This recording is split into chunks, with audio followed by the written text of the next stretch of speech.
پہلا سوال کہ معراج کب ہوئی؟ یہ ذہن میں رکھیں کہ حضور اکرم صلی اللہ علیہ وسلم کو نبوت کے ملنے کے تقریباً 12 سال کے بعد 12 سال کے بعد آپ کو یہ معراج ہوئی۔ ہجرت سے پہلے جو مورخین کیلنڈر لکھتے ہیں، جیسے آپ لوگ ہجری، عیسوی ایسے نامے دیکھتے ہیں، تو ہجرت سے پہلے کا جو کیلنڈر تھا اس کو نبوی لکھتے تھے، سن 12 نبوی، یعنی نبوت کے ملنے کے 12 سال کے بعد آپ صلی اللہ علیہ وسلم کو یہ معراج ہوئی۔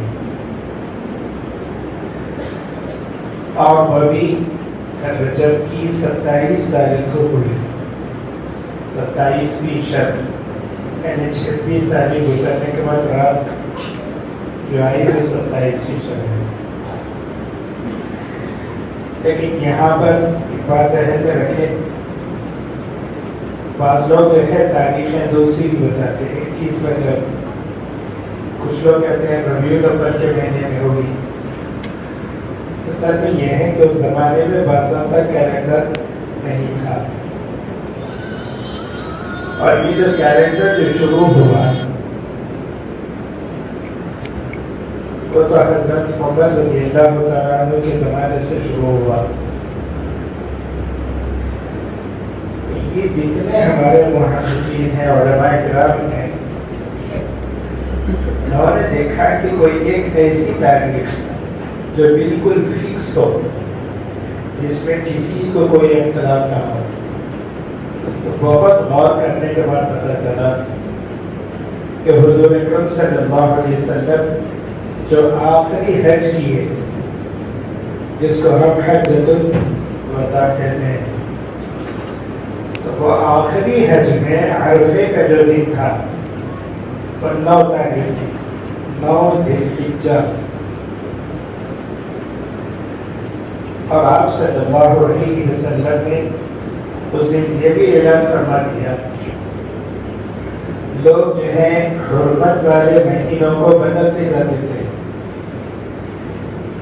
اصل میں ذی قعدہ، ذی الحجہ، محرم، یہ 3 مہینے حرمت والے کہ جس کے اندر لڑائی کرنا حرام ہوتا ہے، اور یہ رجب کا مہینہ، 4 مہینے، 12 میں سے 4 مہینے حرمت والے۔ تو اس زمانے میں عرب لوگ کہتے یہ تھے کہ جیسے ذی قعدہ کا مہینہ آ گیا تو ان کو لڑائی لڑنا ہے، تو کہتے تھے کہ اب کے ذی قعدہ کا مہینہ 1 مہینے کے بعد آنا، حرمت والا مہینہ بدل گیا۔ یہ کہہ کے اتنا بدل دیے کہ اصل مہینے کی در بھی چلے گئے پڑا۔ لیکن رسول اللہ صلی اللہ علیہ وسلم کے اس وقت حجۃ الوداع کے موقع پر 9 ذی الحجہ کے دن جو آپ صلی اللہ علیہ وسلم جو خطبہ دیے، اس میں یہ بات ارشاد فرمائی کہ اب تاریخ برابر بھر کے بھرا ہے، اس جب سے لے کر آج تک پھر کوئی تبدیلی نہیں ہوئی، اور انشاءاللہ قیامت تک بھی نہیں ہوگی۔ تو وہ 9 تاریخ ذی الحجہ کی ایک فکس ڈیٹ دی گئی، تو علماء کرام نے اس سے 1 دن پہلے 8 تاریخ یہ بھی طے ہے کہ 9 تاریخ یہ دن جمعے کا دن تھا، جس کو عام طور پر عرفے کا دن 9 جمعے کے دن ہے، تو حج اکبر کہتے ہیں۔ تو حضور صلی اللہ علیہ وسلم جس وقت حجۃ الوداع کیے تھے تو وہ جمعے کا دن تھا، 9 تاریخ تھی۔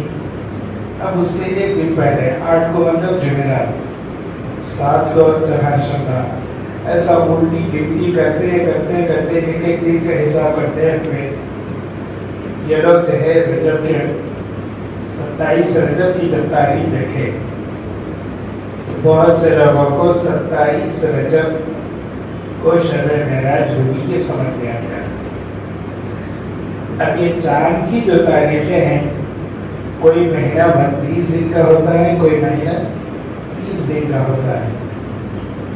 یہ تو چاند کے اوپر ہے.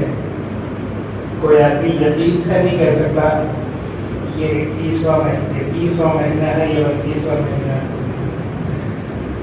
اور چاند جب دکھے گا جب ہوگا. اللہ رب العزت نے یہ تاریخ کو چاند کے اوپر رکھ دیا. تو اب کرتے کرتے اچھا ہر مہینہ ایسا بھی نہیں ہوتا کہ 30 مہینے لگاتار 3 ہو جائیں یا 4 ہو جائیں، ایسا بھی نہیں. کبھی کبھی 2 مہینے 30 کے آتے، کبھی کبھی 2 سال 2 مہینے جو ہے 32 کے بھی آتے ہیں. یہ تاریخوں میں آگے پیچھے جو ہوتے رہے تو کچھ لوگوں کو جو ہے کہ تاریخیں نیچے اوپر ہو گئی، جس کی وجہ سے یہ 27 رجب کو انہوں نے کہا کہ نہیں، بلکہ کوئی اور تاریخ کے اندر شب معراج نہیں. لیکن جو مشہور بات ہے وہ تو 27 رجب کو ہوئی. تو گویا 27 رجب تھی اور 12 نبوی سن نبوی تھا. حضور صلی اللہ علیہ وسلم کو نبوت کے ملنے کے 12 سال کے بعد 40 سال کی عمر میں آپ کو نبوت ملی. اس میں 12 ایڈ کریے تو آپ صلی اللہ علیہ وسلم کی عمر مبارک 52 سال کی جب یہ معراج ہوئی. ایک سوال کا جواب کہ معراج کب ہوئی، تو اس کا جواب تو یہ ہو گیا. دوسرا سوال یہ ہے کہ معراج کیوں ہوئی. اس کا مختصر جواب یہ ہے کہ یہ معراج کا سفر اصل میں حضور اکرم صلی اللہ علیہ وسلم کو تسلی دینے کے لیے تھا. اس لیے کہ اس سے تھوڑے دن پہلے آپ صلی اللہ علیہ وسلم مکے والے جب ایمان نہیں رہ رہے تھے تو یہ سمجھتے کہ یہ لوگ اتنا سمجھا کہ تقریباً 12 سال ہو گئے ابھی تک یہ لوگ جو ہے صحیح طور پر اسلام قبول نہیں کیے. اسلام قبول کرنے والوں کی اس زمانے میں جو تعداد ملتی ہے وہ بڑی مشکل سے 150 کی ملتی ہے. یہ لوگ آپ صلی اللہ علیہ وسلم یہ دل میں ارادہ کرے کہ میں طائف کو جاؤں گا. مکے سے 100 کلومیٹر دور پہ طائف ایک الگ شہر ہے. وہاں جو ہے پڑھے لکھے لوگ تھے اور وہاں کے جو سردار لوگ تھے ان کے بارے میں مشہور تھا یہ کافی مہمان نواز ہے، ادب والے لوگ ہیں. تو آپ صلی اللہ علیہ وسلم یہ نیت کر کے چلے کہ میں یہاں سے طائف جاؤں گا. طائف کے لوگ اگر اسلام قبول کرے تو ان کے ذریعے سے مکے والوں کو دین کی بات پہنچائیں گے. تو حضور صلی اللہ علیہ وسلم اس وقت جب نکلے تو آپ ایک غلام کو اپنے ساتھ لیے ہیں. حضرت ابو بکر کو نہیں لیے، حضرت عمر کو نہیں لیے، کسی صحابی کو نہیں.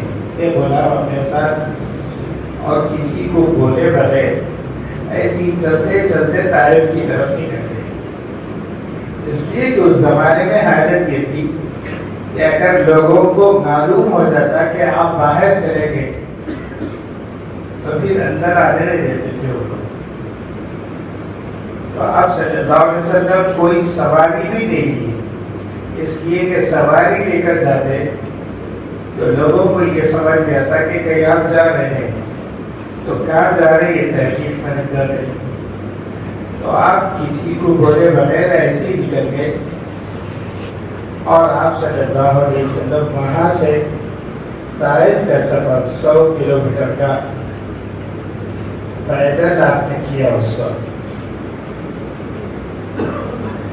جب طائف پہنچے، طائف پہنچنے کے بعد وہاں کے سرداروں سے جو بات ہوئی تو جو تصور تھا کہ اخلاق والے ہیں، بات سنیں گے، سمجھیں گے، اس کا بالکل برعکس، اس کا الٹا نکلا. وہ انتہائی اجڑ قسم کے، انتہائی ظالم نکلے. وہ کوئی آپ صلی اللہ علیہ وسلم کی خاطر بدارات بھی نہیں کی. باہر سے ایک آدمی آئے تو کچھ کھانا کھلا دے، پانی پلا دے، کچھ نہیں، بیٹھنے تک نہیں دیا، بلکہ الٹا فوراً جو ہے طائف سے نکل جانے کا آرڈر جاری کر دیا. تو آپ صلی اللہ علیہ وسلم مایوس ہو کے وہاں سے نکلے. لیکن آپ یہ سوچے کہ یہ لوگ نہیں سنے تو میں عوام سے بات کروں گا. تو عوام سے بات کرنے کی نیت جب یہ کیے تو ان لوگوں نے وہاں کے بچوں کو اور وہاں کے اوباش قسم کے لوگوں کو لگا دیا کہ ان کو یہاں سے پتھر مار کے نکالتے ہیں. یہ جو بچے نوجوان جو ایک کو دیکھ کے دوسرا جو ہے کام شروع کر دیتا ہے. تو اس وقت آپ صلی اللہ علیہ وسلم پر جو پتھر پھینکنا شروع کیا،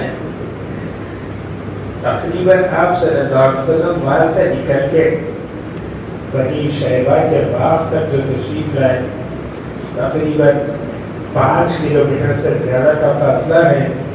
اتنی دور تک آپ کے اوپر پتھر بازی ہوتی رہی. اتنا آپ کو مارا گیا، اتنا مارا گیا کہ آپ کا پورا جسم لہو لہان ہو گیا.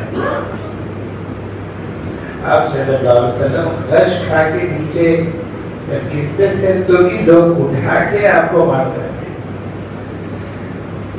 5 کلومیٹر کا فاصلہ طے ہونے کے بعد ایک باغ کی دیوار کے اوپر کود کے آپ جو ہے اندر گئے، دیوار کے پاس بیٹھے. لوگ جو پتھر مارتے تھے، ظاہر کے پتھر دور گرتا تھا، دیوار کی ادھر بیٹھنے والے کو ہماری نہیں لگتا تھا. تو لوگ تھوڑی دیر کے بعد نکل کے چلے گئے. اسی وقت حضور اکرم صلی اللہ علیہ وسلم اللہ تعالیٰ سے دعا کی کہ اللہ آپ مجھے کس کے حوالے کر دیے. یہ جو حالات آئے، میں عام الفاظ میں یہ بات کہہ رہا ہوں کہ آپ نے جو بات فرمائی ہے اللہ، یہ جو کام ہوا، یہ جو میرے ساتھ معاملہ ہوا، کہیں ایسا تو نہیں کہ آپ ناراض ہو کر مجھ کو یہ کام ایسا ہونے دیا. اگر آپ ناراض ہیں مجھ سے تو جب تک میں آپ کو راضی نہیں کر لیتا اس وقت تک میں سکون سے نہیں رہ سکتا. اور اگر آپ راضی ہیں تو پھر ایسی ساری مصیبتیں ہیں میرے سامنے، آپ راضی ہیں بس یہی میرے لیے کافی ہے. یہ دعا کرنے کے بعد حضور صلی اللہ علیہ وسلم بیٹھے رہے. حضرت جبرائیل علیہ السلام پہاڑوں کے فرشتے کو لے کر آ گئے. انہوں نے کہا کہ آپ کے ساتھ جو معاملہ ہوا اللہ نے دیکھا، ہم لوگوں سارے فرشتوں نے دیکھا. جبرائیل علیہ السلام نے کہا کہ یہ پہاڑوں کے فرشتے ہیں، یہ 2 پہاڑ جو ہے ملا دیں گے، یہ پورے کے پورے جو ہے کچل کے بن جائیں گے. تو آپ صلی اللہ علیہ وسلم نے فوراً کہا کہ ہرگز نہیں، یہ لوگ نادان ہیں، ان کو رسالت کیا چیز ہے نہیں معلوم، رسول کیا چیز ہے نہیں معلوم. مجھے امید ہے کہ یہ اگر نہیں سمجھیں گے تو ان کی بات کی نسلیں تو کم سے کم سمجھیں گے. تو آپ صلی اللہ علیہ وسلم نے وہ فرشتوں کو واپس کر دیا اور کوئی بدلہ لینے کی بات آپ نے نہیں کی. لیکن آپ صلی اللہ علیہ وسلم جب واپس آنے لگے تو آپ کے دل میں ایک قسم کا ملال تھا. آخر اتنی محنت کے باوجود یہ لوگ اگر ایمان نہیں لائیں گے تو پھر ان کا کیا ہوگا؟ جہنم کی آگ میں یہ لوگ جلیں گے تو کیا حال ہوگا ان کا؟ اتنا تڑپ تڑپ کے آپ جو ہے دعا کرتے تھے. آپ صلی اللہ علیہ وسلم کوئی فکر لے کر مکہ دوبارہ تشریف لائے. جب مکہ جب آپ آنے لگے تو لوگوں کو پتہ چل گیا کہ آپ صلی اللہ علیہ وسلم مکے سے باہر گئے. اندر آنے تو دینے سے وہ لوگ منع کر دیے، منع کرنے والے تھے. اس وقت حضور صلی اللہ علیہ وسلم نے مکے کا ایک ارے سردار تھا، اسلام کو قبول نہیں کیا. آپ نے اس کے پاس ایک پیغام بھیجا اور کہا کہ تم مجھ کو اپنی پناہ میں مکے کے اندر آنے دو، پناہ میں لے کے مکے میں آنے دو. اس زمانے میں اتنی گئی گزری حالت کے باوجود بھی اگر کوئی پناہ مانگتا تو فوراً پناہ دیتے تھے. تو اس شخص نے کہا کہ میں تم کو پناہ دینے کے لیے تیار. فوراً گھوڑا لیا اور کئی لوگوں کو ساتھ لیا، اپنے بیٹوں کو لیا، تلوار وغیرہ لے کر مکے میں کھڑے ہو کر اعلان کیا کہ میں محمد کو پناہ دے رہا ہوں، وہ میری پناہ میں مکے میں رہیں گے، کوئی ان کو چھیڑے گا تو مجھ سے جو ہے مقابلہ کرنا پڑے گا. یہ کہہ کے حضور صلی اللہ علیہ وسلم کو لے کے اندر آیا. آپ صلی اللہ علیہ وسلم اس وقت اطمینان کے ساتھ مکے میں آ گئے. چند دن گزر جانے کے بعد ان سے کہا کہ اب تمہاری امان کی ضرورت نہیں ہے، تمہاری پناہ کی ضرورت نہیں ہے. اس وقت حضور صلی اللہ علیہ وسلم کو جو تکلیف ہوئی، جو پریشانی ہوئی، اس کا اظہار ایک مرتبہ ایسا ہوا کہ حضرت عائشہ رضی اللہ تعالیٰ عنہا ایک مرتبہ بیٹھے بیٹھے ایک سوال کی، یا رسول اللہ زندگی میں سب سے زیادہ کٹھن دن آپ کا کون سا تھا؟ تو آپ صلی اللہ علیہ وسلم سے خود حضرت عائشہ نے کہا شاید جنگ احد یہ آپ کے لیے کٹھن دن تھا، اس لیے کہ آپ کا دندار مبارک توڑ گیا تھا اور ایک لوہے کی جو ٹوپی جس کی کڑیاں ہوتی اس کو عربی میں خود کہتے ہیں. وہ اصل میں پہنتے اس واسطے جن کی ٹوپی ہے کوئی تلوار سے وار کرے تو کان نہ کٹے. تو وہ ہوا ہی کہ آپ جب پیچھے ہٹ رہے تھے تو پیچھے گڑا تھا، وہ گڑے میں آپ گر پڑے، وہ ٹوپی پلٹ گئی اور وہ جو کڑی تھی وہ جو ہے کن پٹی میں گھس گئی. نہ صرف گھسی بلکہ گھس کے ٹوٹ گئی. اندازہ لگاؤ کیا حشر تھا ہوگا. صحابہ اس کو نکالنے کے لیے جب کھینچے تو نہیں نکلا تو دانتوں سے کھینچے تو کچھ صحابہ کے دانت توڑ گئے. بہت محنت سے جو ہے وہ خود کی کڑی باہر نکلی تو خون کا فوارہ جیسا نکلتا ویسا نکلا تھا. تو اس وقت میں جو طریقہ تھا، جو بوریت اور ٹائم کا کھجور کی چھاٹ اس کو جلا کے اس کے راپ بنا کے اس کو لگا دیے، پکڑ دیے تو کچھ دیر کے بعد جو ہے وہ خون تھما. پھر آپ صلی اللہ علیہ وسلم کو صحابہ کرام لے کے جو ہے پہاڑ کے اوپر چلے. اوپر جب جا کے آپ بیٹھے تھے تو وہاں پر دشمنوں کے تیروں سے آپ کی جب کچا تو حضرت عائشہ نے یاد دلایا کہ شاید احد کا دن آپ کے لیے انتہائی تکلیف دہ دن تھا ہوگا. تو آپ صلی اللہ علیہ وسلم نے فرمایا کہ نہیں عائشہ، احد کا دن نہیں تھا بلکہ طائف کا دن میرے لیے سب سے زیادہ کٹھن دن تھا. اصل میں ایک بات دیکھیے، ایک آدمی کو اگر تکلیف ہو رہی ساتھ میں 4-5 لوگ ہوں جو اس کے ساتھ والے ہوں تو تکلیف جو ہے ہوتی ہے، لیکن پھر بھی ساتھ والے کچھ ہونے کی وجہ سے تکلیف ہو یا تقسیم ہو جاتی ہے. احد کے میدان میں صحابہ کی جماعت تھی آپ کے ساتھ، تکلیف تو ہوئی لیکن ساتھ میں صحابہ کرام بھی تھے. لیکن طائف کے اندر جو آپ کو تکلیف ہوئی صرف یہ غلام ساتھ میں کوئی اس وقت آزو بازو میں بچانے والا نہیں تھا. تو اس واسطے آپ صلی اللہ علیہ وسلم نے فرمایا کہ سب سے زیادہ کٹھن دن وہ میرے لیے طائف کا دن تھا. ایک مرتبہ حضور صلی اللہ علیہ وسلم نے یہ بات ارشاد فرمائی، جتنے نبی دنیا میں تشریف لائے ان تمام میں سب سے زیادہ تکلیف مجھے کی گئی. جب سب سے زیادہ تکلیف آپ کو ملی اور وہ بھی طائف کا دن، تو ہم یوں کہہ سکتے ہیں کہ طائف کا دن آپ صلی اللہ علیہ وسلم کے لیے تکلیفوں کی معراج کا دن تھا۔ کتنی خطرناک قسم کی آپ کو تکلیف ہوئی، اذیت ہوئی، تو وہ واقعہ ہونے کے بعد اللہ رب العزت نے فرمایا کہ تم کو تسلی کے لیے اب میں جو ہے عرش تک بلاؤں گا۔ تو یہ جو ہے معراج کا سفر ہوا، اور ایسا سفر ہوا کہ جیسا اتنی تکلیف کسی نبی کو نہیں ہوئی، اتنا عروج بھی کسی نبی کو نہیں دیا اللہ تعالیٰ۔ سب سے زیادہ اور سب سے اونچا مقام آپ صلی اللہ علیہ وسلم کو معراج کا عطا کیا گیا۔ تو پہلا سوال کہ کب ہوئی؟ سن 12 ہجری میں۔ کیوں ہوئی؟ تو طائف کے سفر کی وجہ سے آپ کے دل کو جو تکلیف تھی اس کو دور کرنے کے لیے گویا تسلی کا ایک سامان تھا۔ اور پھر معراج میں کیا ہوگا؟ اس کا جواب کو علماء کرام نے بڑی اچھی بات کہی۔ لفظ معراج کے اندر یہ جو 5 حروف ہیں، میم عین را الف جیم، 5 حروف ہیں، ان 5 حروف سے پورے معراج کی بات سمجھ میں آ جاتی ہے۔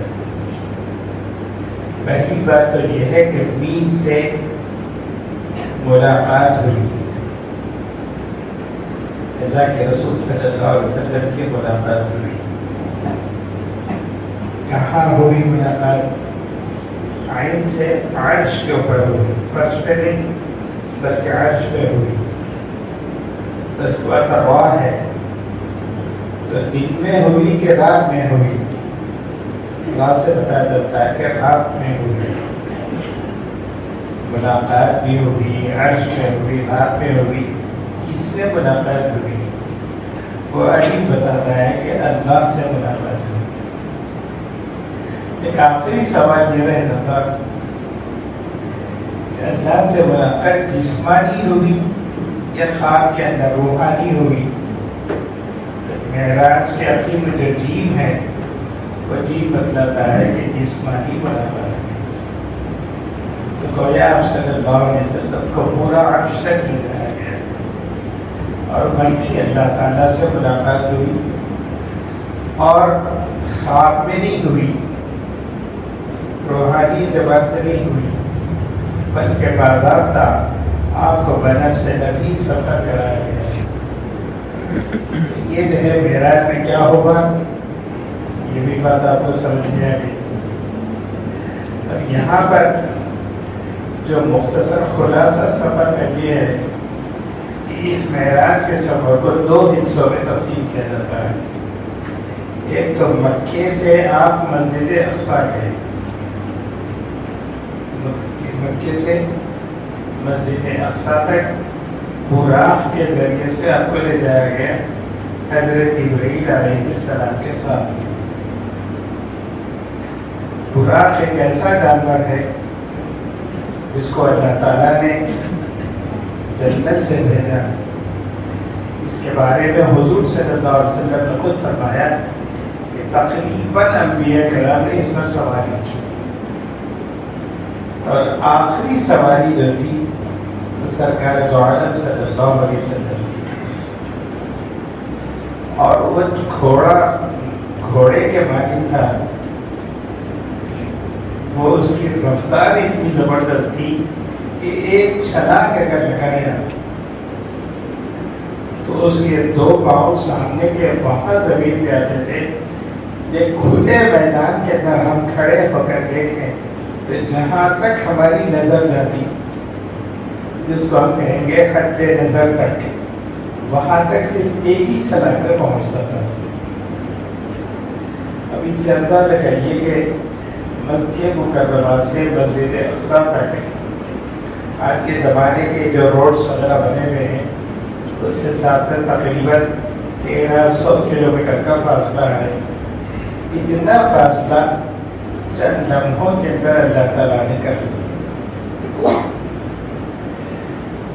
یہاں ایک بات ذہن میں یہ رکھ لیں، یہ جو وقت ہے ہم گھڑیوں سے وقت دیتے ہیں، لیکن یہاں کا وقت الگ، سعودی عرب کا وقت الگ، امریکہ کا وقت الگ، انگلینڈ کا وقت الگ، آسٹریلیا کا وقت الگ۔ ہمارے پاس وقت یہی سمجھ میں آتا نا، دن اور رات دیکھ کر وقت کو جو ہے سمجھا جاتا، لیکن یہ نظام کو جو ہے سورج اور چاند ان سب کو چلانا کرنا یہ سب اللہ تعالیٰ کے لفظ قدرت میں ہے۔ تو وقت چلتے رہتا ہے، وقت کو روکنا اور ٹھہرا دینا یہ بھی اللہ تعالیٰ کی قدرت میں ہے۔ اس واسطے حضور صلی اللہ علیہ وسلم سواری کے سفر میں نکلتے تو ایک دعا پڑھتے تھے، تو اس دعا کے اندر یہ الفاظ تھے، اللہم حبب علینا هذا السفر وطوی عنا بعدا۔ یہ لفظ یاد رکھتے ہو، وطوی عنا بعدا، اللہ اس سفر کو ہمارے لیے آسان فرما دے اور اس کی دوری کو ہمارے لیے لپیٹ دے۔ وطوی لپیٹ دے، عنا ہماری خاطر بعدا اس کی دوری کو، وہ دوری ہمارے لیے لپیٹ دے۔ میں مثال دیتا ہوں، جیسے یہ کنارہ ہے میرا، یہ کرتے کا کنارہ ہے، یہاں سے ایک چیوٹی تلنا شروع کریں، اس کو یہاں تک پہنچنا ہے تو کتنا ٹائم لگے گا؟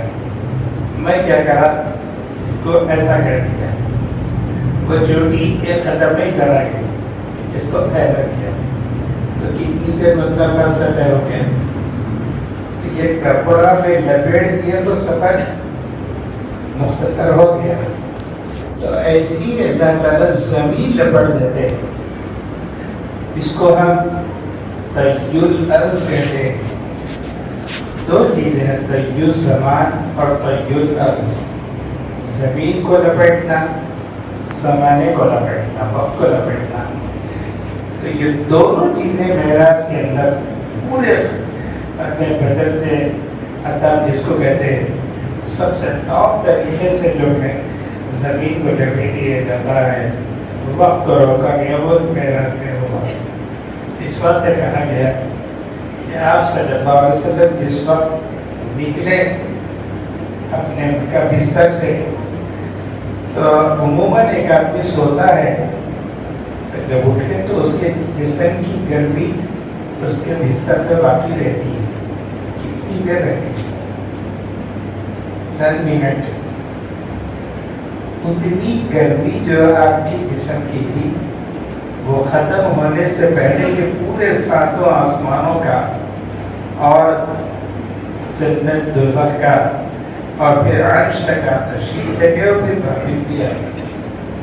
پھر دوبارہ آپ آ کے جو اپنے بستر پہ لیٹے تو رات ابھی بہت باقی تھی، صبح والے کا انتظار کر رہے تھے تاکہ لوگوں کو جو ہے اس واقعے کی خبر دے۔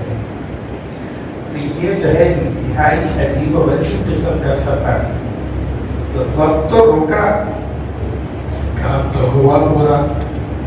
آپ صلی اللہ علیہ وسلم مکے سے نکلے، مسجد اقصیٰ تک پہنچ گئے، اور اتنا لمبا سفر ہوا براق کے ذریعے سے۔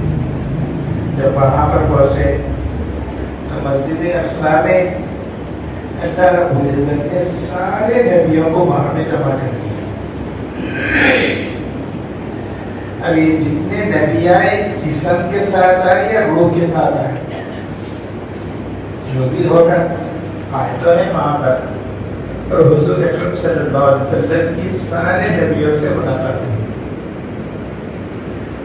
اب جب حضرت تمام لوگ انبیاء کرام سب بن کے کھڑے ہو گئے، حضرت جبرائیل علیہ السلام نے سرکار دو عالم صلی اللہ علیہ وسلم کو آگے بڑھا دیا اور کہا کہ آپ ہی امامت کے حقدار ہیں، تو آپ کے وہاں پر نماز پڑھا دی۔ آپ لوگ یاد رہیں کہ معراج میں جانے کے بعد نمازیں فرض ہوئی، اس سے پہلے کوئی نماز فرض نہیں تھی۔ البتہ صبح 2 رکعت، شام میں 2 رکعت تمام مسلمان پڑھا کرتے ہیں۔ تو اب یہ رات کے وقت میں آپ صلی اللہ علیہ وسلم وہ 2 رکعت پڑھ کے آگے سو گئے تھے اپنے بستر پہ۔ اس کے بعد جو ہے حضرت جبرائیل علیہ السلام آ کے حضور صلی اللہ علیہ وسلم کو اٹھا کے لے کے چلے گئے۔ تو اب وہاں جو نماز پڑھا تو وہ کون سی نماز تھی؟ کوئی فرض نماز بھی نہیں تھی، نہ دن والی نماز نہ رات والی نماز، وہ ایک خصوصی نماز تھی جو انبیاء کرام کو لے کر نبی اکرم صلی اللہ علیہ وسلم نے پڑھا تھی۔ تو اسی وقت سے آپ کے نام کے ساتھ یہ درس امام الانبیاء پڑھ گیا کہ آپ تمام نبیوں کے امام ہیں۔ حضور صلی اللہ علیہ وسلم حضرت خدیجہ رضی اللہ تعالیٰ عنہ کے ساتھ رہتے تھے۔ آپ کا اپنا گھر تھا، لیکن کبھی کبھی آپ صلی اللہ علیہ وسلم کعبۃ اللہ کو آ کے طواف وغیرہ کرنے کے بعد کعبۃ اللہ کو لگا ہوا حضرت ام ہانی کا مکان تھا۔ یہ ام ہانی جو ہے حضور صلی اللہ علیہ وسلم کی چچیری بہن ہوتی۔ حضرت علی رضی اللہ تعالیٰ عنہ چچیرے بھائی ہیں، ابو طالب کے بیٹے ہیں حضرت علی، اور ام ہانی بھی جو ہے حضرت ابو طالب کی بیٹی ہے۔ حضور اکرم صلی اللہ علیہ وسلم سے عمر کافی بڑی تھی، اور آپ صلی اللہ علیہ وسلم جب وہاں جاتے کعبۃ اللہ کا طواف وغیرہ کرنے، کچھ دیر آرام کرنے کے لیے ام ہانی کے مکان پہ اکثر جاتے تھے۔ تو اس رات میں آپ ام ہانی کے مکان پر آرام کر رہے تھے۔ حضرت جبرائیل علیہ السلام نے تشریف لائے تو آپ صلی اللہ علیہ وسلم کو لے کے لیے جو دروازہ کھول کے نہیں آئے بلکہ چھت کھول کے اندر آ گئے۔ جبرائیل ہیں، فرشتے ہیں، ان کے لیے کیا مشکل۔ لیکن یہ بھی عجیب بات، چھت کھولے تو کچھ تو ملبہ گرتا ہے۔ اس زمانے میں ایسے سراغ تو نہیں تھے ان کے، اگر وہ بھی ہے تو وہ سوراخ چھوٹا بھی سوراخ کرنا تو کتنی دور گرتی۔ لیکن ایک دن کا خالی سوراخ ہو گئے۔ جبرائیل علیہ السلام اتر آئے، سرکار دو عالم صلی اللہ علیہ وسلم کو بہت ہی ادب و احترام کے ساتھ جگایا، اور آپ فرماتے ہیں کہ میں اس وقت نیند کی حالت میں تھا۔ جب زیادہ نیند ہوتی ہے تو غنودگی کی جیسی کیفیت ہوتی، تو وہ کیفیت میں آپ صلی اللہ علیہ وسلم تھے۔ آپ کو جو ہے کعبۃ اللہ کے پاس لے کے گئے، جو حکیم ہے کعبۃ اللہ کو لگا ہوا جو ہاف سرکل آپ فوٹو میں دیکھتے اس کو حکیم کہتے ہیں۔ آپ صلی اللہ علیہ وسلم اس میں کر کے پھر سو گئے۔ پھر جبرائیل علیہ السلام پھر اٹھا کے آپ کو جو ہے تھوڑا سا باہر لائے، تو کعبۃ اللہ کا یہ سامنے ایک مقام ابراہیم بنا ہوا ہے، اس سے تھوڑا سا آگے کے فاصلے پر زمزم کا کنواں تھا۔ اس کنویں کے پاس آپ صلی اللہ علیہ وسلم کو لا کے لٹایا گیا۔ وہاں آنے کے بعد حضور صلی اللہ علیہ وسلم کو حضرت جبرائیل علیہ السلام نے ایسا اشارہ کرنے کے ساتھ ہی یہ سینہ یہاں سے چاک ہو گیا، کٹ گیا، اور آپ صلی اللہ علیہ وسلم کے قلبِ ترکمان نکالا گیا، دل نکالا گیا ہوا، نکال کے زمزم کے پانی سے دھویا گیا، اور پھر جنت سے جو ایک نور والی کے کیفیت آئے تھے وہ آپ صلی اللہ علیہ وسلم کے قلب میں ڈال دیے، اور پھر اس پر دل کو اندر رکھ کے پھر ہاتھ سے اشارہ کرنے کے ساتھ ہی پورا لحاظ چمڑا مل گیا، نشانی بھی قبول بھی۔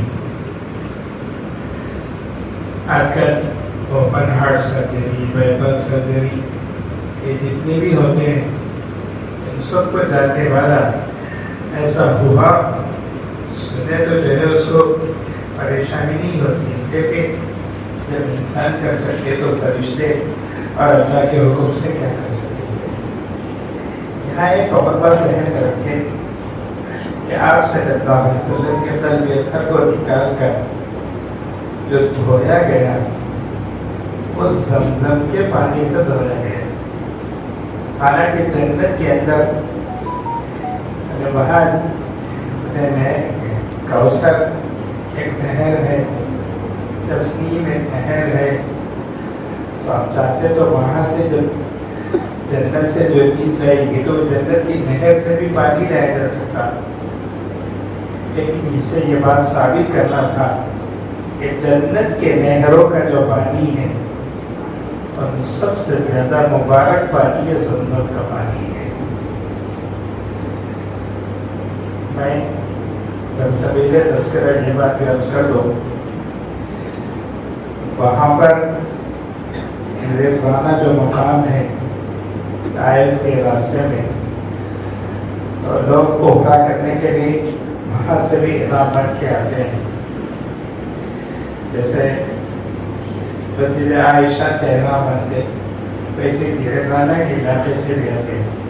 وہاں ایک کنواں ہے, تو وہ کنویں کا پانی پینا آپ صلی اللہ علیہ وسلم جا کر اس کو پیا کرتے تھے. تو بہت سے لوگ جو ہے بہت احترام کے ساتھ وہ پانی جو ہے بھر بھر کے لے کے آتے تھے. وہاں کی حکومت نے دیکھا کہ یہ لوگ اتنا اہتمام سے آ رہے تو اس کو جو ہے کچھ چیزیں ڈال کے جو ہے کسی کو پانی لینے وغیرہ کی اجازت نہیں. پھر بھی وہاں پہ کام کرنے والے کچھ لوگ نکال کے دیتے, وہ پانی لے کے لوگ جاتے. تو وہ پانی اور ایک زمزم کا پانی, تو بات مطلب ایسا محسوس ہوتا کہ ان کے دل و دماغ کے اندر یہ زمزم سے زیادہ جو ہے فضیلت اس کی محسوس ہوتی ہے. یہاں والدہ بھی آپ لوگوں میں سے کوئی حج کو جائیں گے یا عمرے کو جائیں گے تو یہ بات ذہن میں رکھیں کہ زمزم کا پانی جتنا مقدس ہے, جتنا بابرکت ہے, دنیا کا کوئی پانی, نہ جہرانہ کے علاقے کا, نہ تو یہ ہے بین روحا کا جو مدینے میں ہے, کسی کا پانی اتنی فضیلت والا نہیں. فضیلت تو ہے لیکن زمزم کے مقابلے میں اس سے زیادہ فضیلت تو نہیں ہو سکتا. اب یہاں بھی اس سے اندازہ ہے کہ آپ صلی اللہ علیہ وسلم کا جو سینہ چاک کیا گیا تو زمزم کے پانی سے ہی دھویا گیا. اور کیوں کیا گیا وہ اللہ کی مرضی. اس کے اندر اتنا ہے حکمت اور نور اس کے اندر جو بھرا گیا, اس کی وجہ سے آپ صلی اللہ علیہ وسلم کو جو ہمت اور آپ کے اندر جو قوت جو آنی چاہیے, دل کی جو قوت ہونی چاہیے, اللہ تعالیٰ نے اس کا انتظام کر دیا.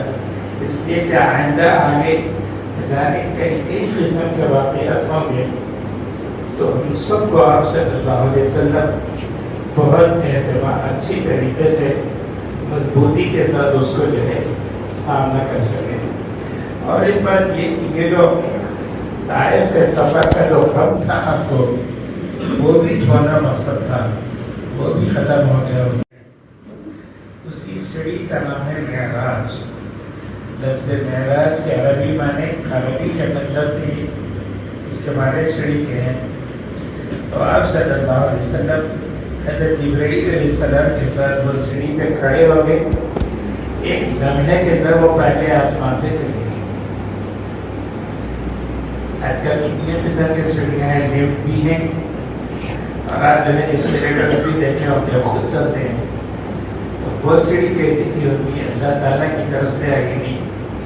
حضرت جبرائیل بھی ہے, حضرت حضور اکرم صلی اللہ علیہ وسلم دونوں اس پہ کھڑے ہو گئے. ایک لمحے کے اندر آسمان تک چلے گئے. جبکہ یہاں سے لوگ جو ہے جو راکٹوں وغیرہ کو, سیٹلائٹس وغیرہ کو اوپر بھیجنا چاہتے ہیں تو کئی گھنٹے لگ جاتے ہیں.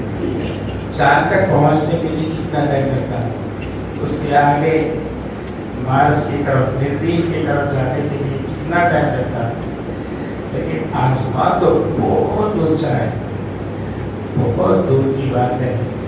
تو اتنا فاصلہ لمحوں کے اندر حضور اکرم صلی اللہ علیہ وسلم کو طے کرا دیا گیا.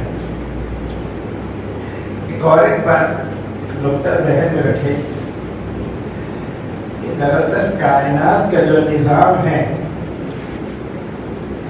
وہ نظام کیسے چلتا ہے، فرشتے اس کو کیسا انجام دیتے ہیں، وہ تمام نظام کو بتانا تھا سرکار دو عالم صلی اللہ علیہ وسلم کو۔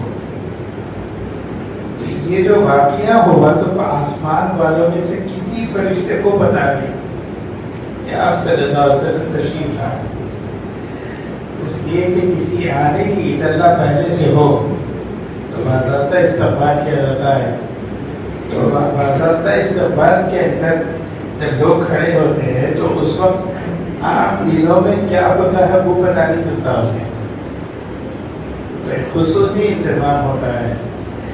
یہاں اللہ تعالیٰ نے آسمانوں کی جو کیفیت تھی اس کو بتانا مقصود تھا، اس لیے حضور صلی اللہ علیہ وسلم کو جب لے جایا گیا تو کسی فرشتے کو پتہ نہیں تھا۔ چنانچہ آسمان پہ پہنچے تو آپ نے جب آسمان کو دیکھا، ایک تو آسمان ہم دیکھتے ہیں، تو یہ جو آسمان ہے یہ اس کے اوپر ہے، جو ہم کو دکھائی دیتا ہے اس سے بھی بہت اوپر ہے۔ تو وہ اوپر کے حصے میں جب آپ گئے تو آپ نے دیکھا کہ انتہائی خوبصورت ہے آسمان، اور اس کے اندر ستارے لگے ہوئے، اس کے اندر جو ہے دروازے بنے ہوئے، اور وہ دروازے بھی ایسے، ہر ایک آدمی کا ایک دروازہ ہے آسمان کے اندر۔ میرے نام کا دروازہ ہے، آپ کے نام کا دروازہ، آپ کے نام کا، ہر ایک کے نام کا ایک دروازہ ہے، اور وہ دروازوں سے ہمارے اعمال جاتے ہیں، اور وہیں سے ہماری روزی بھی انہیں دروازوں سے آتی ہے۔ تو یہ آسمان کے دروازے، ہماری روزی زمین سے نہیں آتی بلکہ وہ آسمانوں سے آتی ہے۔ حالانکہ آپ جو ہے کاشتکاری کرتے ہیں تو اناج کہاں سے نکلتا؟ زمین سے نکلتا۔ آنکھ تو ہماری کوئی دیکھتی ہے، لیکن تھوڑا اس میں غور کریں، اگر مثال کے طور پر ایک زمین کے اندر سے ہم چاول اگر نکالیں، گیہوں اگر نکالیں، زمین سے جیسا نکلتا ہے تو وہ حصے میں گھڑا پڑنا چاہیے تھا، کئی تھیلے چاول نکلے تو اتنا تو گڑا پڑنا چاہیے، اور کئی سالوں سے کاشت ہوتی ہے تو زمین میں گڑا پڑتا۔ تو اب یہ جو اناج آتا ہے تو کہاں سے آتا؟ زمین سے آتا تو زمین میں گڑا پڑنا چاہیے، نہیں ہوتا۔ زمین میں ہم لگاتے ہیں درختوں کو، لیکن آتا ہے وہ آسمان سے۔ قرآن کریم اللہ تعالیٰ کا ارشاد ہے کہ وَفِي السَّمَاءِ رِزْقُكُمْ وَمَا تُوعَدُونَ، تو تمہارا جو رزق ہے وہ آسمانوں سے ہی آتا ہے۔ تو وہ جو دروازے ہیں ہر ایک کے، وہی دروازوں سے جو ہے وہ چیزیں آتی ہے، ہماری روزی آتی ہے۔ اور ایک بات یہ، ایک مومن کا جب انتقال ہوتا ہے تو جس دروازے سے اس کے اعمال جاتے اور آتے ہیں، اس کے لیے جو بھی احکام آتے ہیں تو وہ دروازے رونے لگتے ہیں۔ قرآن کریم میں ہے فَضَاقَتْ عَلَيْهِمُ السَّمَاءُ وَالْأَرْضُ۔ فرعون کا جب انتقال ہو گیا، وہ مر گئے ان کے، تو اللہ تعالیٰ فرمانے اس پہ آسمان نہ رویا نہ زمین روئی اس کے اوپر۔ اس کا مطلب یہ کہ آسمان و زمین بھی ایک لوگوں کی موت کے اوپر ہوتے ہیں، یہ ہمارے پاس ہے، ان کے اعمال جاتے تھے، ہماری روزی جاتی تھی، اب یہ بند ہو گیا۔ یہ جو دروازے ہیں اب صلی اللہ علیہ وسلم کو دکھانا موصول تھا، حضرت جبرائیل علیہ السلام نے بتایا۔ تو اس کے بعد جس وقت جس دروازے سے آپ کو ڈرا تھا، آپ نے دروازہ کھٹکھٹایا جبرائیل علیہ السلام نے، تو فرشتے نے پوچھا کون؟ کہا کہ میں جبرائیل۔ حالانکہ جبرائیل علیہ السلام آئے تو ان کو بتاتا تھا، لیکن اس وقت جبرائیل علیہ السلام ایسا ہے کہ وہ فرشتوں کو بھی بتا نہیں تھا۔ جب جا رہے تھے تو انہوں نے کہا کون لا رہے؟ جبرائیل تم ساتھ میں کون ہے؟ کہ محمد صلی اللہ علیہ وسلم ہے. تو ان کو آنے کی ایسے پرمیشن ملا کیا اوپر سے؟ کہا کہ ہاں ملا. فرشتے کو پتہ ہی نہیں، ان کائنات کا نظام بتانا تھا، پتہ نہیں تھا. اس واسطے فرشتے نے کہا جب ایسا ہے تو دروازہ انہیں کھولا اور مرحبا کہہ کے آپ صلی اللہ علیہ وسلم کا جب استقبال ہوا تو جب آپ چلے گئے اوپر آسمان کے پہلے آسمان پہ تو حضرت آدم علیہ السلام سے ملاقات کر رہی تھی. یہاں ایک اور ایک سنتی کی بات ہے، آدم علیہ السلام تو مسجد اقصی میں تھے، نماز پڑھنے کے اندر وہ بھی شامل تھے. پھر حضور صلی اللہ علیہ وسلم سے پہلے وہ کیسے پہنچ گئے؟ ان کو جو پہنچانا تھا اللہ تعالیٰ پہنچا دی. حضور صلی اللہ علیہ وسلم کو جس احساس کے ساتھ بتانا تھا وہ اندازہ لے کہ پورا سفر جو ہے ایک عجیب و غریب قدرت کا کر ایک مظہر ہے اللہ تعالیٰ نے وہاں پر بھیجایا ہے. حضرت آدم علیہ السلام سے ملاقات کیے تو حضرت آدم علیہ السلام حضور اکرم صلی اللہ علیہ وسلم کو آپ سے استقبال کیا، بہت دعائیں دی، تفصیل بہت ہے. پھر اس کے بعد وہاں سے آپ نکل کے آسمان کی تھوڑی سی سیر کرائی گئی تو آپ نے دیکھا کہ فرشتوں کی ایک بہت بڑی جماعت ہے. وہ لوگ اپنے اپنے کام میں لگے ہوئے، ایک فرشتہ دو فرشتے نہیں، 1 لاکھ 2 لاکھ نہیں، کروڑوں فرشتے پہلے آسمان پر پھر دوسرے آسمان پہ گئے. تو وہاں پر حضرت عیسیٰ علیہ السلام اور حضرت یحییٰ علیہ السلام ان دونوں سے ملاقات ہوئی. پھر آپ اس کے آگے تیسرے آسمان پہ گئے تو حضرت یوسف علیہ السلام سے ملاقات ہوئی. پھر چوتھے آسمان پہ گئے حضرت ادریس علیہ السلام سے ملاقات ہوئی. پھر 5ویں آسمان پہ گئے حضرت ہارون علیہ السلام سے ملاقات ہوئی. پھر 6ویں آسمان پہ گئے تو حضرت موسیٰ علیہ السلام سے ملاقات ہوئی. 7ویں آسمان پہ گئے تو حضرت ابراہیم علیہ السلام سے ملاقات ہوئی. 7 آسمان 8 پیغمبر. وہ 8 کیوں؟ دوسرے آسمان پہ عیسیٰ علیہ السلام اور حضرت یحییٰ علیہ السلام تھے. یہاں ایک ذہن میں سوال آتا، 1,24,000 میں سے ان 8 نبیوں سے ملاقات کی کیا خاص وجہ ہوگی؟ علماء کرام نے فرمایا اصل میں آپ صلی اللہ علیہ وسلم کی زندگی میں اور آگے جو احوال آئیں گے ان احوال کی جھلک ان کی زندگی میں. تو مطلب یہ کہ پہلے سے اگر پتہ چلے ایسا ہوتا ہے تو کوئی زیادہ تکلیف نہیں ہوتی، اچانک کوئی بات ہو تو تکلیف ہوتی ہے. تو حضرت آدم علیہ السلام، یوسف علیہ السلام، عیسیٰ علیہ السلام، یہ جتنے 8 جو پیغمبر ہیں ان کی زندگیوں کی جھلک یہ آپ صلی اللہ علیہ وسلم کی زندگی کے اندر تھی. تو وہ مجھ سے ملاقات خاص طور سے اس وقت سے کریں گے. حضرت ابراہیم علیہ السلام وہاں 7ویں آسمان کے اوپر وہاں ایک کعبۃ اللہ بنا ہوا ہے. یہاں جو زمین کا کعبہ ہے بالکل اسی کے اوپر 7ویں آسمان پہ کعبہ ہے جو فرشتوں کا کعبہ ہے جس کو بیت المعمور کہا جاتا ہے. یہ بیت اللہ ہے، وہ بیت المعمور ہے. اس کے بارے میں روایتیں ہیں کہ روزانہ 70,000 فرشتے طواف کرتے ہیں اور ایک مرتبہ فرشتے 70,000 آج جو طواف کر دیے تو کل دوسرے 70,000 فرشتے کریں گے. تو یہ 70,000 فرشتے جو آج طواف کر دیے تھے ان کو پھر زندگی میں کبھی موقع نہیں ملتا پھر دوبارہ طواف کرنے کا، اس لیے کہ فرشتوں کی اتنی بڑی تعداد ہے کہ ان کا ٹرن آتا ہی نہیں. خربوں کی تعداد میں اللہ تعالیٰ نے فرشتوں کو رکھا ہے. اور آپ صلی اللہ علیہ وسلم نے آسمانوں میں دیکھا کچھ فرشتے حالت قیام میں ہیں، جب سے بنے اس وقت سے لے کر حضور صلی اللہ علیہ وسلم جب تک دیکھے اور پھر قیامت تک وہ لوگ قیام کی حالت میں ان کی عبادت دیا. کوئی فرشتوں کو آپ نے دیکھا رکوع میں تو وہ رکوع میں، کسی کو سجدے میں دیکھا سجدے میں، کسی کو قاعدے میں دیکھا تو قاعدے میں. فرمایا گیا یہ سارے فرشتے اتنی زمانے سے جو نماز پڑھ رہے ہیں تو وہ پوروں کی کیفیت اللہ تعالیٰ نے مومن کو نماز میں عطا فرما دی.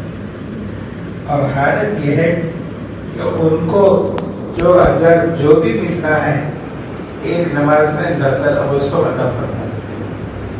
یہ اللہ کے نبی صلی اللہ علیہ وسلم کی تو خیر میں ہم لوگوں کو یہ مرتبہ اور مقام اللہ تعالیٰ نے عطا کیا. حضرت جبرائیل علیہ السلام ساتھ میں آسمان پہ حضور اکرم صلی اللہ علیہ وسلم کو لے کر ایک آگے گئے جہاں پر ایک پیر کا درخت تھا. وہ بالکل لاسٹ، اس کے بعد کوئی چیز نہیں. اسی کو سدرۃ المنتہا کہتے ہیں. سدرہ کے معنی پیر کا درخت، منتہا مطلب لاسٹ، بالکل آخری حد کے اوپر.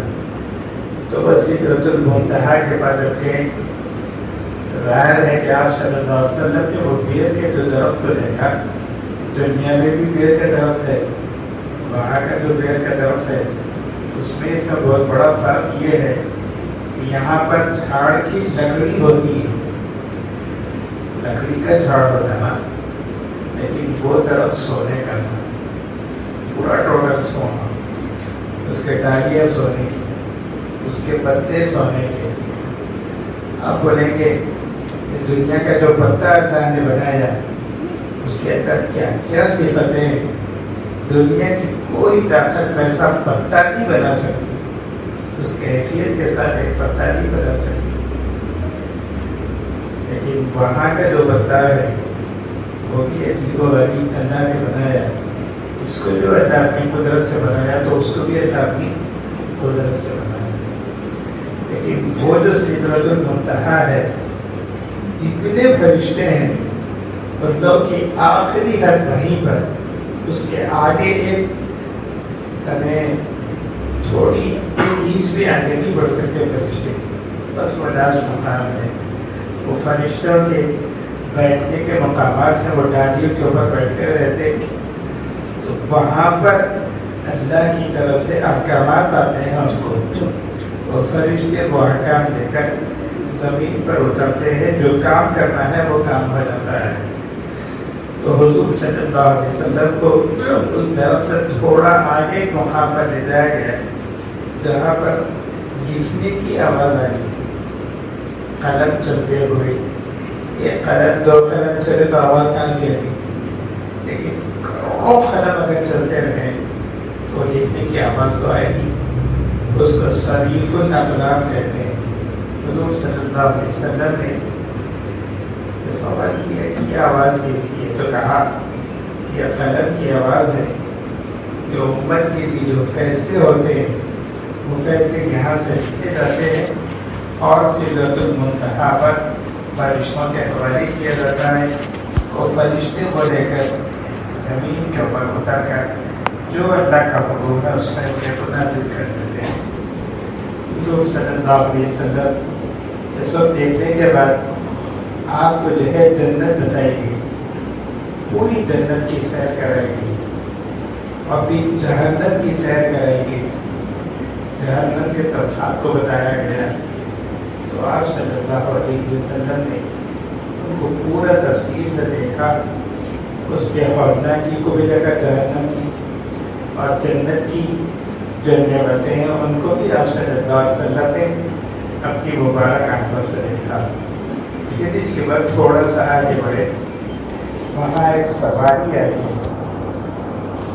جس کا نام تھا رفرف. وہ سواری ایسی کسی نے سوچا بھی نہیں ہوگا کیسی سواری ہے.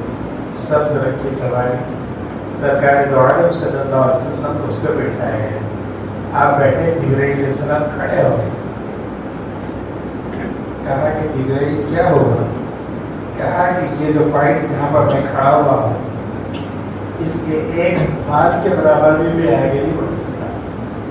یہ صرف اور صرف اس پوری کائنات کے اندر آپ ہی کا مقام ہے کہ آپ یہاں سے آگے جا سکتے ہیں. تو حضور صلی اللہ علیہ وسلم اکیلے اس رفت میں بیٹھ کر جو چلے تو وہ عرش کی طرف چلے, اللہ کی طرف چلے. تو کیسا گئے, اس کی کیفیت کیا تھی, جب حدیثوں کے لیے تو ہم اپنی طرف سے کوئی بیان بھی نہیں کر سکتے. اللہ کی بارگاہ میں پہنچ کے وہاں جانے کے بعد سرکار دو عالم صلی اللہ علیہ وسلم مطلب تفسیر قرطبی کی روایتوں سے پتہ چلتا کہ حضرت ابراہیم علیہ السلام آئے تو نہیں ساتھ میں, لیکن آپ دیکھ رہے تھے آپ کو, آپ صلی اللہ علیہ وسلم کو. حضرت ابراہیم علیہ السلام نے اشارہ دیا کہ سلام کیا جائے. حضور صلی اللہ علیہ وسلم نے اس وقت جو سلام کیا, التحیات للہ والصلوات والسلام والصلوات والطیبات, یہ آپ صلی اللہ علیہ وسلم نے کہے تو اللہ کی طرف سے جواب آیا, السلام علیک ایھا النبی ورحمۃ اللہ وبرکاتہ. اے نبی تم پر سلامتی ہو, تم پر سلامتی ہو, اور اللہ کی رحمت بھی ہو, برکت بھی ہو. سرکار دو عالم صلی اللہ علیہ وسلم نے فوراً کہا یہ میرے اکیلے کے اوپر سلامتی. فوراً کہنے لگے السلام علینا, ہم پر بھی سلامتی ہو, وعلی عباد اللہ الصالحین, اور جتنے نیک بندے ہو تمام پر سلامتی ہو.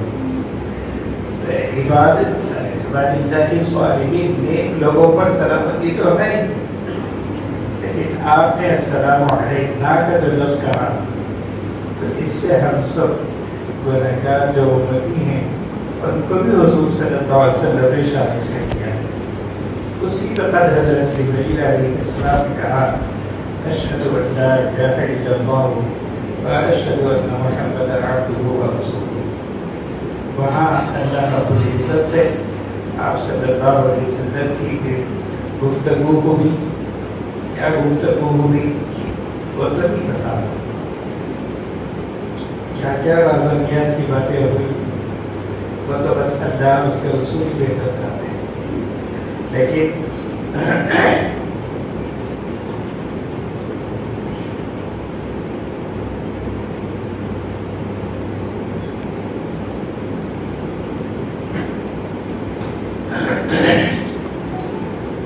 آپ صلی اللہ علیہ وسلم وہاں سے پھر دوبارہ مفرد میں بیٹھ کر واپس تشریف لائے. جب آپ آئے تو آپ جبرائیل علیہ السلام سے ملاقات کی, پھر وہاں سے 6ویں آسمان پہ آئے. ابراہیم علیہ السلام سے 7ویں آسمان پہ ملاقات ہوئی, 6ویں آسمان پہ موسیٰ علیہ السلام سے ملاقات ہوئی.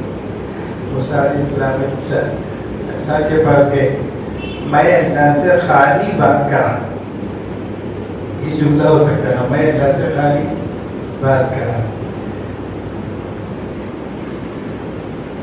مجھے اپنی تجلی دکھاؤ.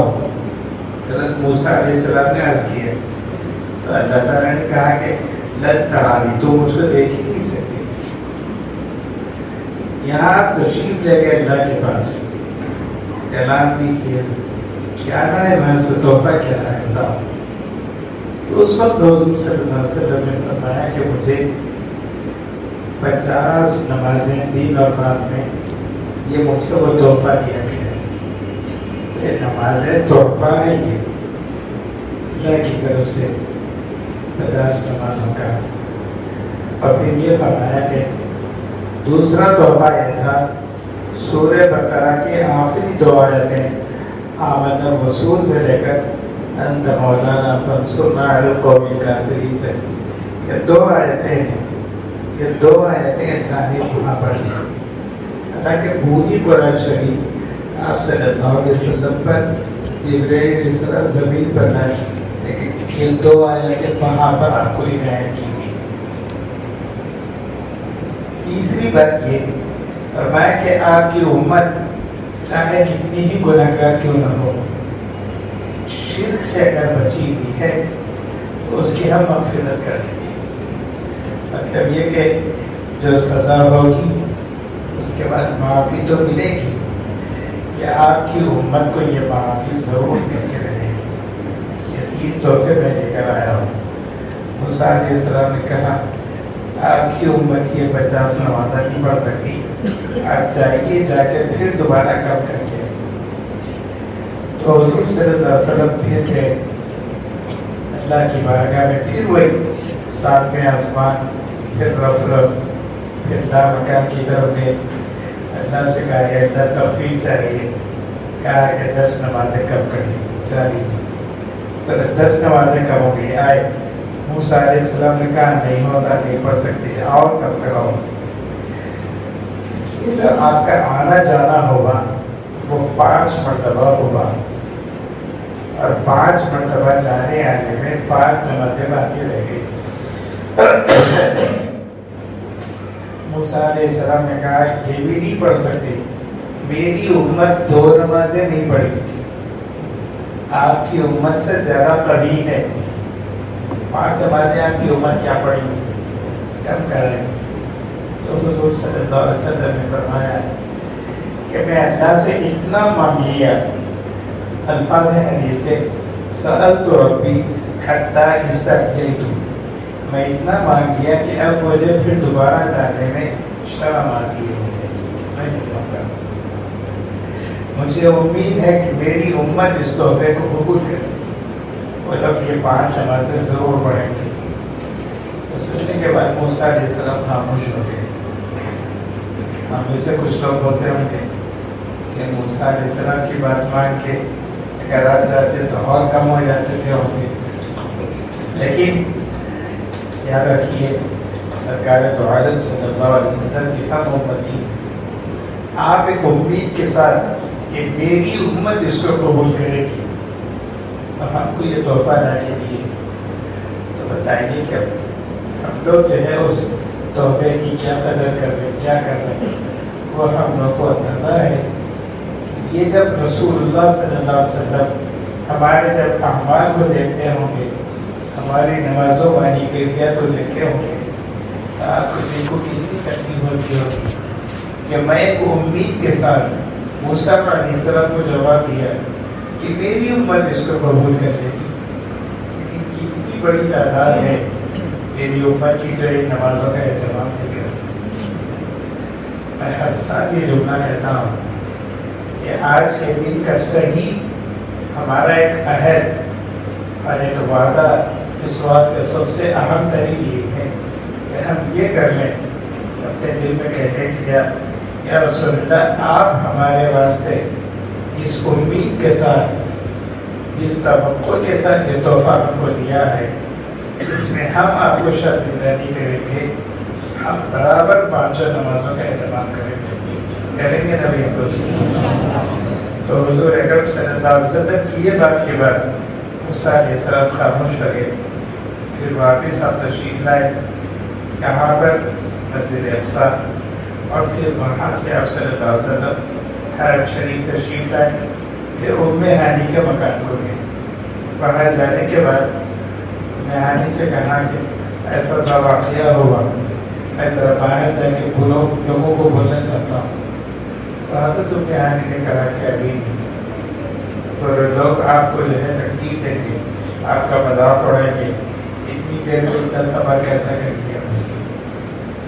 تو پھر بھی آپ صلی اللہ علیہ وسلم صبح ہونے کا انتظار کیے، صبح ہونے کے بعد سارے لوگوں کے سامنے بلا کے جب یہ بات کہی تو لوگ جو ہے مذاق اڑانا شروع کر دیے، کیسا ممکن ہے جیسا آج کے لوگ ہوتے، کیسا ہو سکتا، اتنی دیر میں جاتے کیسا، آتے کیسا، کیا ہو گیا۔ لیکن جن کو اللہ کی قدرت پہ بھروسہ ہے، اللہ تعالیٰ کی طاقت پہ بھروسہ ہے، ایمان ہے، وہ تو کہیں گے کہ اللہ کچھ بھی کر سکتا ہے۔ لفظ کن کے اندر کائنات بن سکتی ہے، اس میں کیا نہیں ہو سکتا۔ لیکن وہ مشرکین کو سمجھ گئی یہی بات، انہوں نے دل میں سوچا اس وقت ابو بکر یا نہیں ہے ساتھ میں، اپن چل کے ابو بکر کو اگر سنا دی، وہ اگر اس کا انکار کر دے پھر تو ان کا جو ہے مسئلہ ہی ختم ہو جائے گا، ہمارا بہت بڑا کام ہو جائے گا۔ یہ کہہ کے حضرت ابو بکر کے پاس گئے، جا کے بولے کوئی رات بیت الحمد جا کے آئے، بولے تو ہم مان لیتے کر، کیسا ہوتا سواری کو پیدا ہوتا، نہیں مانتے نا، نہیں مانتے، تمہارے صاحب تو یہ دو ہیں، تو جا کے آئے، حضور صلی اللہ علیہ وسلم نے کہا کہ اگر آپ نے کہا ہے تو سچ کہا ہے، اس لیے کہ روزانہ فرشتے اوپر سے آتے جاتے ہیں، میں اس پہ یقین کرتا ہوں، تو آپ سے صلی اللہ علیہ وسلم چاہ کے آگے ہیں تو اس پہ یقین کہتا، میں پکا یقین کرتا ہوں کہ سننے کے ساتھ ہی سارے مشرکین کے حوصلے پست ہو گئے۔ حضور اکرم صلی اللہ علیہ وسلم کو جب اس کی اطلاع ملی تو آپ صلی اللہ علیہ وسلم نے اسی وقت حضرت ابو بکر صدیق کا بتا دیا، انہوں نے تصدیق کی کہ وہی صدیق ہیں، انہوں نے ایسے وقت میں تصدیق کی کہ میں آپ کی بات کو، ہر بات کو میں تسلیم کرتا ہوں۔ تو حضرت ابو بکر نے جو بات کہی اسی بات کو ہم بھی دہراتے ہیں کہ آپ صلی اللہ علیہ وسلم کی ہر بات سچی، آپ کا سفر چند لمحوں میں ہوا، ہم اس کو مانتے ہیں، چاہے ہمارا دماغ اس کو قبول کرے یا نہ کرے۔ فون ہمارے جیب میں، امریکہ سے کال آئی، فوٹو دیکھ کے بات کر رہے ہیں، آپ ادھر ہم ادھر، سالوں میل کا فاصلہ ہے۔ تو بولے پرانے لوگوں کو اٹھا کے بولے ایسا ہم دیکھ کے بات کرتے، بولتے کہ ایسا کیسا ہوتا ہے کہ ہزاروں میں سے کیسا دکھتا ہے، نہیں مانتے۔ اب بولے کہ تم مانو مت مانو، یا تو ہم تو دیکھ رہے ہیں، اگر وہ نہیں پلٹا کے بولے تم بتائیے کیسا دیکھ رہے بتاؤ، تو ہم میں سے کون ہے جو یہ بتا سکتے ہیں تفصیل کہ یہ فوٹو کیسا آ رہی، یہ آواز کیسا آ رہی، یہ ہماری آواز وہاں تک کیسا پہنچ گئی، کوئی کنیکشن نہیں، کوئی بھی کیسا ہو رہا، تو ہم سمجھائیں گے بھی نہیں، سمجھا بھی نہیں سکتے، لیکن یقین تو کرتے ہیں ہم لوگ، مانتے کہ نہیں مانتے۔ تو بولے اس کو دیکھا لیکن میرے کو سمجھ میں نہیں آ رہا، تو بولے کہ تم مت سمجھو، لیکن ہو رہا ہے تو صحیح۔ تو دنیا کی یہ سب باتوں کو ہم جیسا عقل تسلیم نہ کرے تو بھی مانتے ہیں۔ سرکار دو عالم صلی اللہ علیہ وسلم اپنی مبارک آنکھوں سے یہ تمام مناظر دیکھ کر اور یہ حالات ہمارے سامنے بیان کیے، تو ہمیں نہ ماننے کا کیا ہے؟ ہمارا تو ایمان ہے، ہم ایمان بالغیب رکھنے والے ہیں۔ آپ صلی اللہ علیہ وسلم کی ایک ایک بات کو ہم جو ہے سچا مانتے ہیں۔ آپ یہ تصور نہیں کر سکتے کہ آپ نے ایک چھوٹا سا جو ہے غلط کہا ہو، نہیں، ہر چیز آپ کی حق ہے، اور آپ نے جو احکام ہم کو دیے وہ حق ہے، اور آپ ہی کے طریقے پر ہم کو کامیابی ملے گی۔ آپ کے علاوہ کے طریقے پر اگر ہم چلیں گے تو کامیابی ہرگز نہیں ملے گی۔ آج دنیا میں ہم جو مصیبت اٹھا رہے ہیں، اصل طریقہ چھوڑنے کی وجہ سے ہم مصیبت اٹھا رہے ہیں، ورنہ طریقہ تو ہمارے پاس موجود ہے۔ ہم سب اللہ تعالیٰ سے دعا کریں کہ اللہ تعالیٰ ہم سب کو صحیح راستے پر چلنے کی توفیق عطا فرمائے، اور سرکار دو عالم صلی اللہ علیہ وسلم کی ہر بات کو تسلیم کرنے کی توفیق عطا فرمائے۔ وآخر دعوانا